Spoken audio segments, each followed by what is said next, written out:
안녕하세요. 스마트 인재개발원 박병관 책임연구원입니다. 여러분들은 이제 오늘부터 스프링 프레임워크에 대해서 배워보시게 될 텐데요. 오늘 첫날으로는 이 친구가 어떻게 탄생을 하게 되었는지, 그리고 우리는 이거를 왜 배워야 하는지, 그리고 스프링의 구조는 어떻게 되어 있는지 간단하게 한번 배워보고 넘어가 보도록 하겠습니다.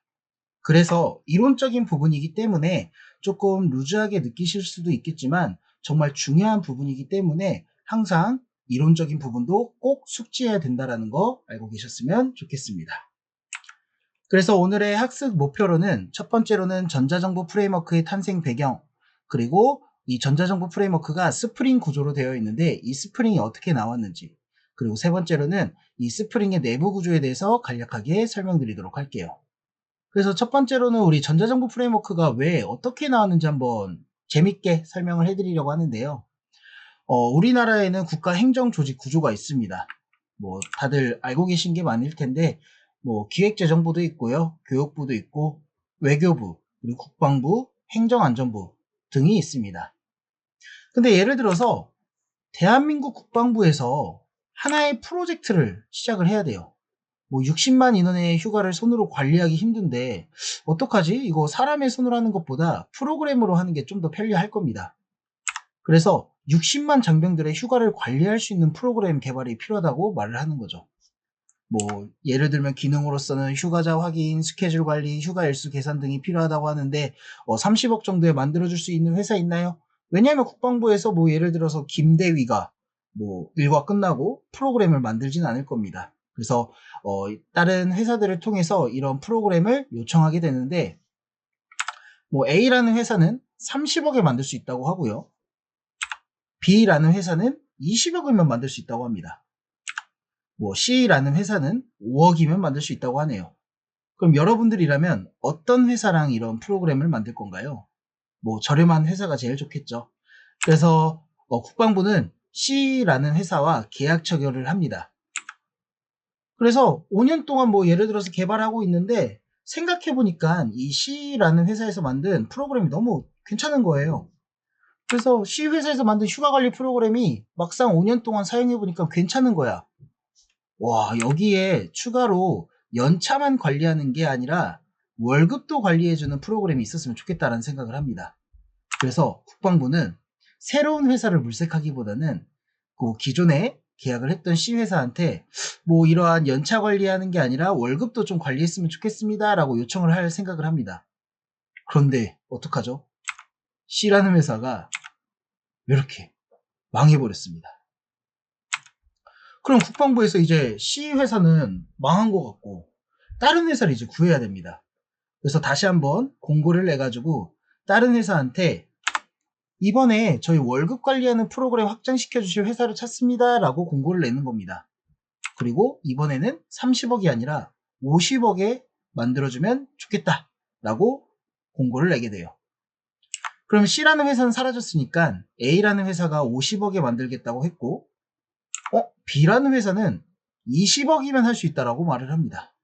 그러면 이번에는 어디랑 체결할까요? 좀 더 저렴한 금액을 제시한 B 회사와 체결을 하겠죠.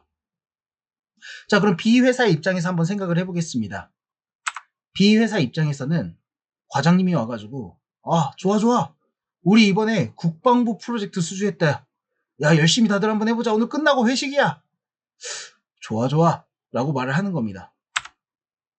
그래, 사실 우리가 처음부터 개발하는 게 아니라 저번에 C 회사가 만들었던 프로그램에다가 우린 추가로 뭐 월급 계산하는 거 이런 기능들만 확장하면 되니까 어렵지는 않을 거야 해서 프로젝트를 한번 열어봤습니다. B 회사에서 저번에 개발했던 C 회사의 프로그램을 열어봤더니 어라?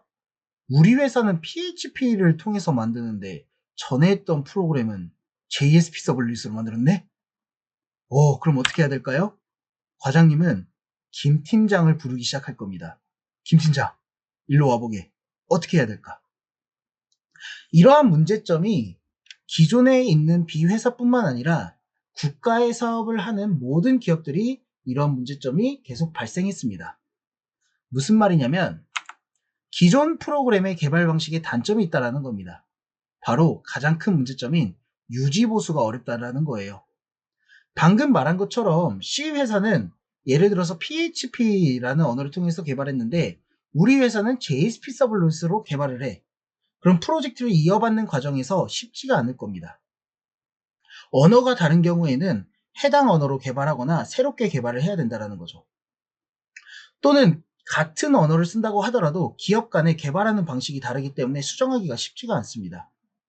그리고 아무리 문서를 잘 쓴다고 하더라도 다른 기업 또는 자기 기업 안에서도 문서를 인수인계하는 것은 정확하지 않는 문제점이 발생했다는 거죠. 그렇다면 해결 방법은 뭐가 있을까요? 간단합니다. 언어를 똑같은 언어로 맞추고 개발 방식 또한 똑같이 맞춰버리면 된다는 거죠. 이러한 개념을 바로 우리는 프레임워크라고 부릅니다. 그래서 계속해서 이런 기업 간의 유지보수 또는 개발하는 데 문제점이 많이 발생하다 보니까 우리나라에서는 앞으로 국가에서 진행하는 R&D, 국가의 사업을 R&D 사업이라고 하는데 이러한 R&D 사업을 진행하기 위해서는 기업들은 자체 프레임워크를 가져야지만 개발을 할 수 있다라고 공지를 하게 됩니다. 그러면 문제점이 해결되겠네? 아니죠. 프레임워크 자체가 너무 금액이 비싸기 때문에 이러한 프레임워크를 가지는 규모의 기업은 대기업밖에 없었습니다.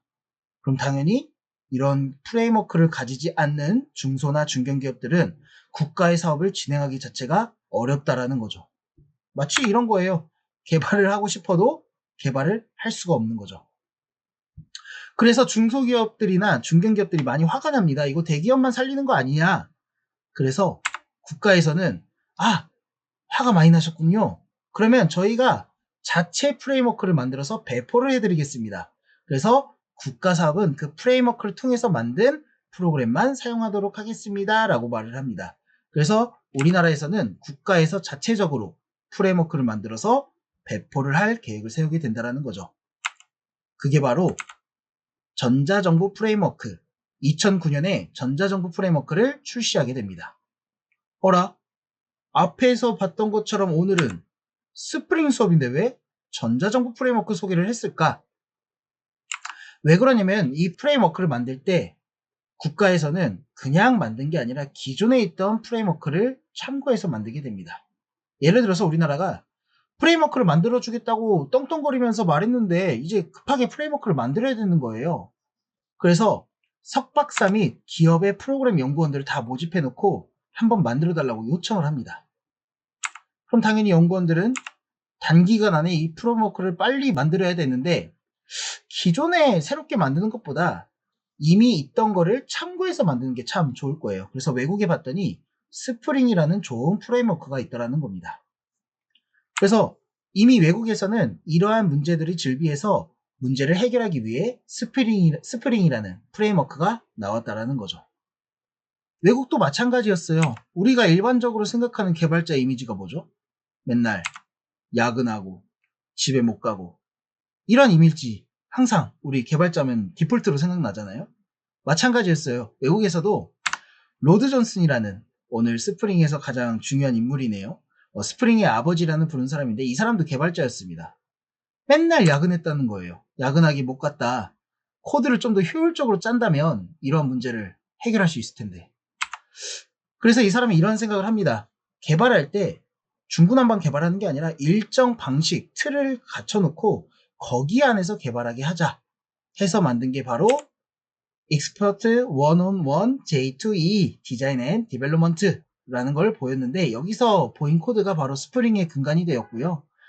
이거를 기반으로 스프링이라는 프레임워크를 만들게 됩니다. 그래서 간단하게 요약을 하자면 스프링 프레임워크라는 거는 동적인 웹사이트를 개발하기 위해 여러 가지 서비스를 제공하는 프레임워크고요. 이 스프링 프레임워크를 기반으로 만든 게 바로 전자정부 프레임워크입니다. 그래서 우리는 전자정부 프레임워크를 다운받아서 사용해서 스프링 프로젝트를 만들어서 진행을 하시게 될 겁니다. 근데 요즘에는 스프링 부트가 또 인기가 있죠. 이게 뭐냐면 스프링 프레임워크는 말 그대로 대규모 프로젝트에 적합한 프로젝트다 보니까 뭔가 기반 처음에 설치할 게 많습니다. 근데 이런 것들을 빠르게 환경 설정하고 프로그램 개발할 수 있는 게 바로 스프링 부트가 됩니다. 그래서 우리는 스프링 부트까지 최종적으로 배워보시게 될 거예요. 그래서 스프링을 사용하기 위해서는 기반으로 좀 알아야 되는 게 자바라는 거를 좀 어느 정도 아셔야 되고, 그 다음 서블릿, JSP 서블릿을 좀 어느 정도 사용할 줄 알아야 되고, 그 다음 이거를 할 줄 알면 스프링이라는 거를 사용할 수 있습니다. 이 스프링을 포함하고 있는 게 바로 전자정부 프레임워크죠. 여기까지가 전자정부 프레임워크와 스프링의 탄생 배경입니다. 그렇다면 세 번째로 바로 스프링의 구조에 대해서 한번 배워보도록 할게요. 스프링은 크게 중요한 5가지가 있습니다. 포조, DI, AOP, MVC, 독립적이라는 게 있는데 이거를 하나씩 한번 배워보도록 할게요. 첫 번째, 포조라는 거는 Plain Old Java 오브젝트로서 객체 관계 구성 시 별도의 API를 사용하지 않는 포조의 구성만으로 가능하도록 제작한 걸 바로 포조라고 합니다. 우리가 일반적으로 만들어 놓은 컨트롤러들, 우리가 JSP 서블릿 할 때 만들어 놓은 이 컨트롤러들을 우리가 포조라고 부르게 돼요. 이거는 뒤에서 실습할 때 다시 한번 정확하게 그리고 디테일하게 설명을 해드리도록 하겠습니다. 지금으로서는 이러한 특징을 가지고 있다 정도로만 이해하시면 됩니다. 두 번째는 독립적이라는 겁니다. 독립적이라는 건 뭐냐면 말 그대로 특정한 라이브러리나 컨테이너 기술에 종속적이지 않음이라는 뜻이에요. 그래서 스프링은 필요한 API나 라이브러리 또는 객체들이 있다면 독립적으로 주입받아서 필요할 때마다 주입을 받아서 사용을 하게 됩니다. 세 번째로는 바로 MVC 구조예요. 이 MVC 구조는 스프링의 가장 근간이 되는 구조입니다. 가장 중요하다고 볼 수도 있고요. 스프링은 맨 처음 우리 클라이언트하고 서버 요청할 때 반드시 요청이 먼저 일어나게 되죠. 리퀘스트 요청이 일어나게 된다면 모든 요청을 받는 서블릿이 하나 있습니다. 얘를 우리가 디스패처 서블릿이라고 불러요.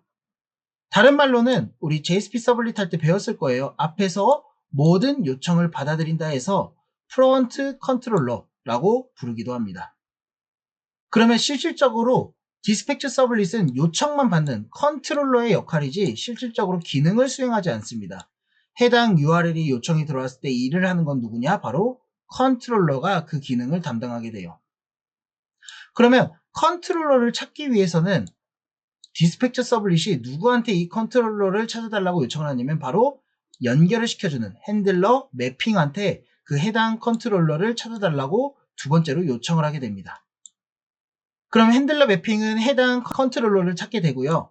이 컨트롤러를 실행할 때 그냥 실행하는 게 아니라 어댑터라는 녀석을 가지고 연결을 시켜서 사용을 합니다.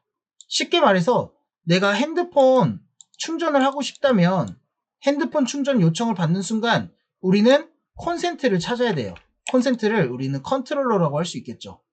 그런데 우리가 핸드폰을 220V 콘센트에 바로 꽂아버리면 터지겠죠. 바로 어댑터라는 게 필요합니다. 호환장치라고 보시면 되는 거예요. 그럼 어댑터를 통해서 이 컨트롤러를 실행했다면 나중에 되면 우리가 컨트롤러에서 데이터베이스에 접근하고 값을 가져오겠다면 이러한 데이터베이스 로직이 실행이 될 거고요. DB에 값을 넣거나 셀렉트하는 일을 다 수행했다면 컨트롤러는 최종적으로 이동해야 될 JSP나 HTML의 이름을 다시 디스패처 서블릿에게 돌려주게 됩니다. 그러면 그 돌려받은 이름을 경로와 뒤에 확장자까지 꼭 붙여주는 녀석이 바로 뷰 리졸버였고요. 이를 수행하고 나서 내가 뭔가 임의의 공간에 값을 저장을 해야 될 때는 컨트롤러는 모델이라는 곳에다가 데이터를 저장하게 됩니다. 그래서 최종적으로 디스패처 서블릿은 뷰 리졸버가 만들어낸 이름과 모델 안에 있는 데이터를 가지고 뷰 페이지를 만들게 되고 이 데이터를 최종적으로 리스폰스 하면서 응답하게 됩니다. 이러한 구조가 아마도 스프링을 처음 배우시다 보면 정말 어려울 거예요. 그래서 제가 이거는 수업할 때마다 계속해서 말씀을 드릴 겁니다. 그래서 이거를 캡처해서 바탕화면에 둬도 상관없고요. 잘 저장을 하고 계시면 좋을 것 같습니다. 그래서 이 MVC 구조를 너무 이렇게 구조적으로 보니까 어렵네요. 다시 한번 쉽게 좀 예시를 들어보자면 음식 좋아하시죠? 저는 대표적으로 중국집을 제일 좋아하는데 어떤 한 사람이 짜장면을 먹고 싶다고 예시를 들어봅시다. 그러면 이 사람은 클라이언트가 되겠죠. 클라이언트가 될 거고 짜장면을 현재 요청한 사항이었습니다. 그러면 중국집에 들어갔을 때 이 고객은 매니저한테 짜장면을 줘 라고 요청을 할 거예요. 그럼 매니저가 실제로 요리를 하나요? 안 하죠. 실제로 요리는 짜장면 만드는 사람, 탕수육 만드는 사람, 짬뽕 만드는 사람, 이런 사람들이 요리사가 만들 겁니다. 그럼 매니저는 이 요리사를 찾기 위해 요리사 찾는 사람한테 짜장면 요리사 어디 있는지 찾아줘 라고 말을 할 거예요.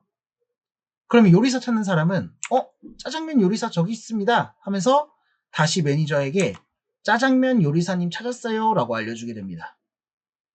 그럼 이제 짜장면 요리사 찾았으니까 짜장면 요리 부탁해야겠죠. 근데 바로 부탁할 수가 없고 그 중간 단계인 요리실장한테 짜장면 요리 부탁해요 해서 요리실장이 짜장면 요리사에게 짜장면 주세요라고 요청을 하게 돼요. 그러면 짜장면 만드는 요리사는 열심히 짜장면 만들 거예요. 이거를 바로 내가는 게 아니라 잠깐 동안 음식이 나오는 곳에 이 짜장면이라는 데이터를 보관합니다. 그러고 나서 요리 다 됐고 3번 테이블로 가세요라고 짜장면 요리사는 요리실장한테 알려주고요. 요리실장은 다시 매니저한테 3번 테이블로 가랍니다 라고 안내를 해준다라는 거죠. 그럼 마지막으로 매니저는 그 클라이언트에게 3번 테이블로 가라고 하기 전에 세팅을 해야 된다는 거예요. 그래서 그 세팅을 해주는 사람한테 3번 테이블 세팅해줘 라고 요청을 하게 되고 이 테이블 세팅하는 사람은 3번 테이블에 그 짜장면을 놔야겠죠. 그리고 나서 세팅 완료 안내를 하는 겁니다. 그럼 다 준비가 끝났네요. 마지막으로 클라이언트에게 3번 테이블에서 식사를 하면 된다라고 안내를 해주는 겁니다. 이거를 하나하나 다시 스프링 구조로 바꿔서 말씀드려보면 바로 요청을 하는 사람은 클라이언트, 그리고 모든 요청을 받는 매니저는 디스패처 서블릿이 되고 실제로 일을 하는 사람은 컨트롤러, 다른 말로는 아까 설명드렸던 포조라고 부릅니다. 그럼 이 컨트롤러를 찾기 위해서 핸들러 매핑이 찾아주고요. 그 위치를 찾았다면 핸들러 어댑터를 통해서 이 요리사한테 요청, 일을 수행하고 최종적인 데이터는 모델이라는 곳에 담게 되고요. 그리고 나서 3번 테이블이라는 뷰네임을 돌려주고 이 뷰네임을 여기 뷰 리졸버라는 녀석이 최종적으로 경로를 만들어서 이 JSP를 클라이언트에게 돌려주게 됩니다. 이게 스프링 구조예요. 이 구조는 여러 번 계속해서 봐야 되고요. 계속 설명을 드릴 거라는 거 알고 계시면 되겠습니다. 그 다음 디펜던시 인젝션, 바로 DI라는 게 있어요. 요리사라는 거는, 음식점이라는 거는 셰프에 의존적입니다. 혹시라도 셰프가 결근을 하게 되거나 아파버리면 그날 장사를 할 수 없겠죠.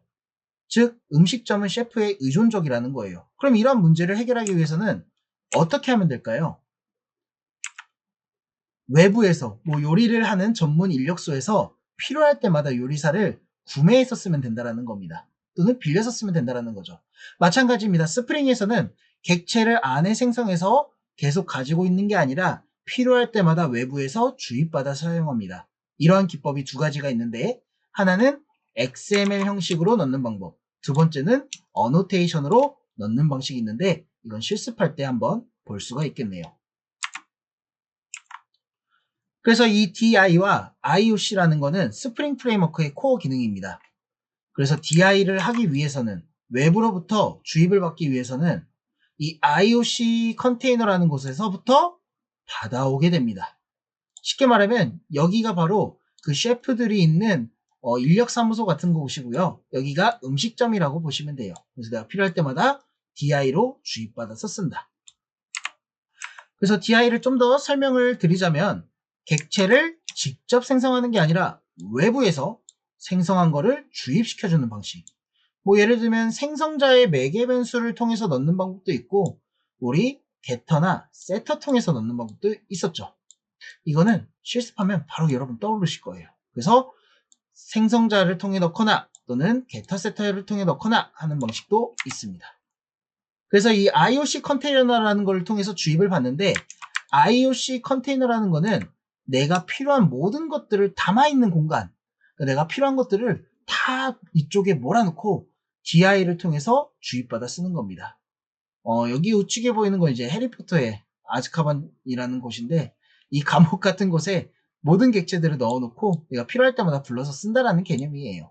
어려운 개념이 아닙니다. 다음으로는 AOP입니다. 스프링을 하다 보면 공통적인 로직들이 있을 거예요. 그래서 Abstract Oriented Programming이라고 해서 관점 지향 프로그래밍, 내가 즉 공통된 로직을 하나의 부분으로 처리하는 방법을 바로 AOP라고 합니다. 그래서 우리 AOP도 한번 배워볼 겁니다.